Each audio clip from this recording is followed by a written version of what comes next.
Hey there, are Ethiopia and Egypt going to go to war over the Grand Ethiopian Renaissance Dam? I don't think so, and I've avoided talking about this topic because it's not something I take particularly seriously. Folks have been asking about it for years now, and I'm just not that interested and I want to avoid it. But there is a class of people involved with this channel who can force me to talk about things. Those are the patrons, folks who sign up on Patreon. And once a month, I do a patrons-only newscast where I attempt to answer every question that the patrons want answered. So last month, among the list of 12 things that I researched this and came back with a presentation on this question. If you're interested in signing up as a patron or making me answer some question that I've avoided for a while, the next patrons-only newscast is going to be this Saturday, May 1st, so you could sign up. Without further ado, here is the answer. What I do in this 10-minute clip is I talk about why I don't want to talk about the Grand Ethiopian Renaissance Dam and why I feel like people talk about it. There's a sort of somewhat sinister conspiratorial reason behind that. And then at the back end of the video, I answer the question, like, do I think Egypt and Ethiopia are going to go to war over the GERD, the Grand Ethiopian Renaissance Dam?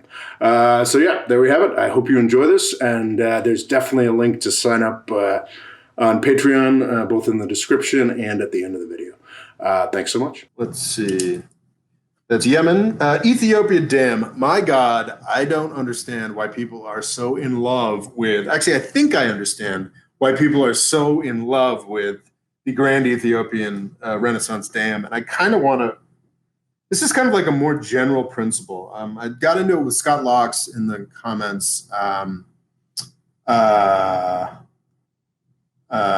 a couple days back, and it's really fascinating. This is part of like this whole broader approach to things that is something that is very old in Pentagon thinking. Goes back to the 90s when the Pentagon was like desperately searching for any reason or idea to justify their continued expenditure and existence. And one of the most powerful ideas is something that was put forward by Robert Kaplan. This is not Robert Kagan, who's a pretty unredeemed neoconservative militarist.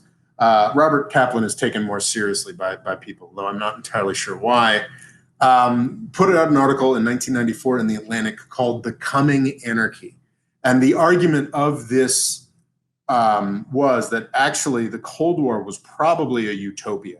And things are just going to get so much worse now that we're out of this framework of competition, and all these countries everywhere are so poor, and crime is so rampant. This is very much a United States in the 90s. Everything is crime. Everything is crime. That's the era of the big Clinton mass incarceration bill, and then other bills in states that were inspired or preceded that.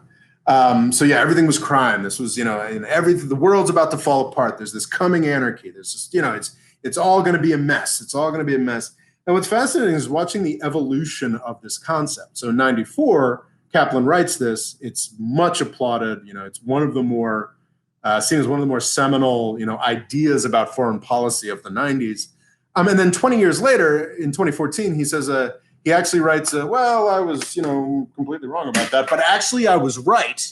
Sorry, reviewing the clip, I noticed I didn't really make the case as well as I should have about how wrong Kaplan has been. Since the end of the Cold War, every form of war has fallen precipitously. The only exception is wars and destruction and anarchy caused by these rich world militaries that were supposed to fix everything. Like, the Rwanda genocide we hear about all the time. Yes, there are certainly reasons within Rwanda that caused this genocide, but it was mostly the French government that bankrolled all the genocidaires and then did an intervention to save them and put them into the Congo. The anarchy that we see in the world comes from these militaries who are telling us that anarchy is coming. Obviously, the biggest example would be the US military and how it destroyed Libya, which has spread anarchy all through Northern Africa, and also destroyed Iraq, which has destabilized that entire region. So, yeah, it's been the exact opposite of what Robert Kaplan was saying. These rich world militaries didn't need to stave off this terrible anarchy. It's the rich world militaries that brought about this horrible anarchy. To the extent that there was any horrible anarchy, and there was vastly less than Kaplan had predicted in his 1994 article. Thanks.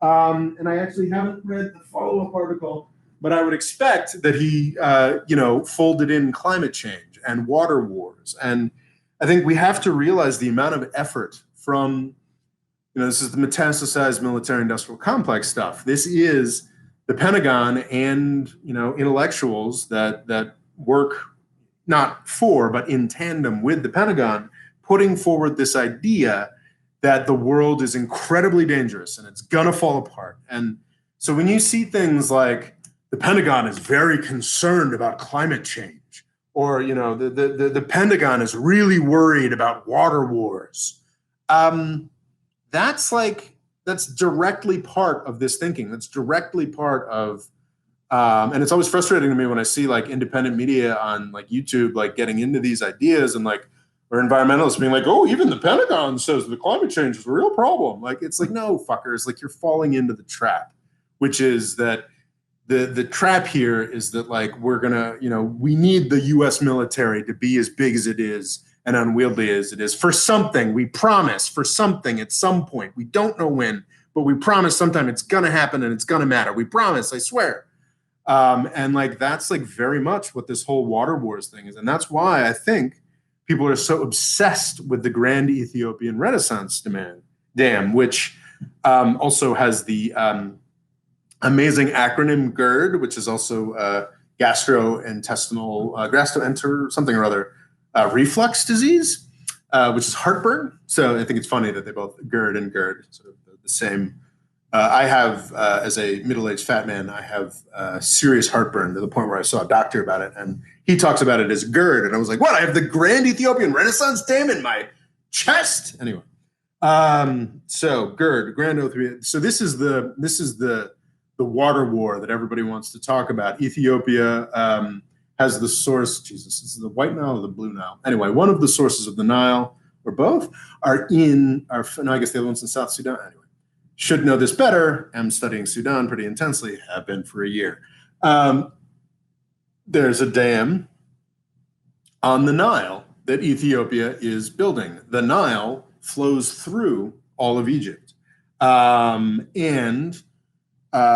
Egypt is pretty pissed off that Ethiopia is damming the Nile. I did, after being asked about it a million goddamn times, I did look into this, and the key question here is, so it's not like, dams don't work, like you dam it and water never goes through it again. What matters for the dam and for Egypt and for Sudan is how quickly Ethiopia fills up the dam. So if Ethiopia tried to fill up the dam in a single year, then absolutely all those horrifying predictions would 100% come true. Sudan and Egypt would literally dry up and blow away. Horrifying. If Ethiopia fills the dam over 16 years, however, then there shouldn't be too much disruption to the Nile in Sudan or Egypt. Unfortunately, both countries have made this a big nationalist, frou-frou, big thing.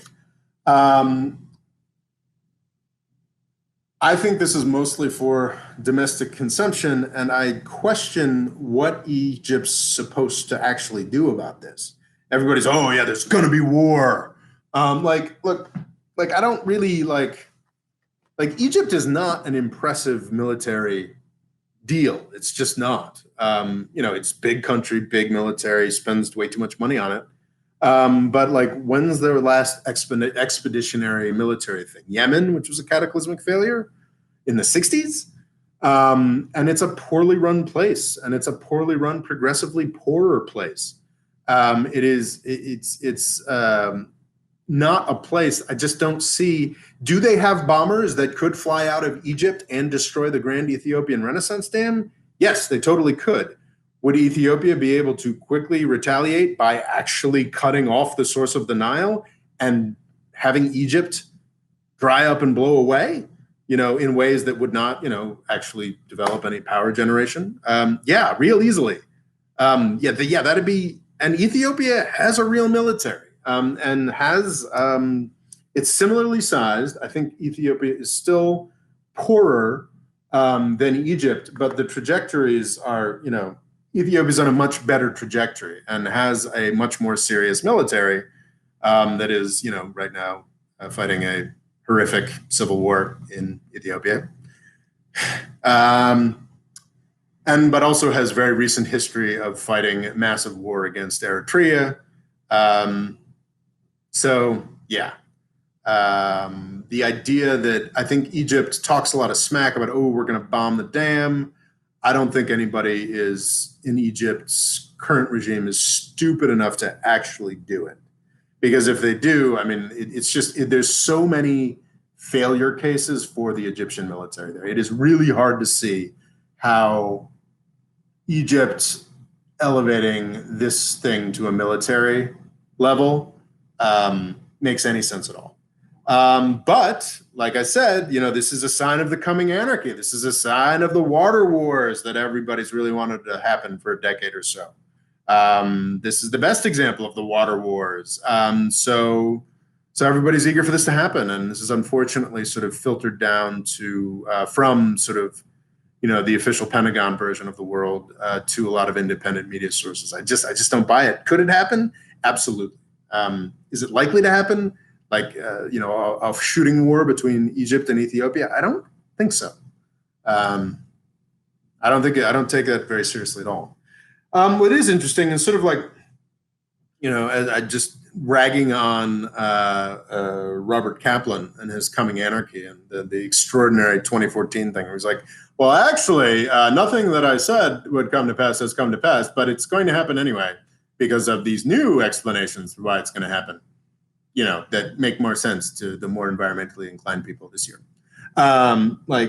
Well, of course, Ethiopia is in the middle of a civil war, but what's interesting about the civil war of Ethiopia at the moment, it is not a civil war of destitution and horrific suffering. I mean, there's horrific suffering for sure, but it is a civil war of prosperity. It is a civil war that a country that is making strides like up the manufacturing value chain and is becoming more prosperous is having a civil war. Like, I don't know, the United States in the 1860s. So it's not this sign. I guess, Robert Kaplan is sort of like a Peter Zeihan, though of course more, with more pedigree and more seriousness. This idea that, nobody in the world is at all responsible and it's all going to fall apart and disaster is coming, and that's why you need to buy this useless aircraft carrier.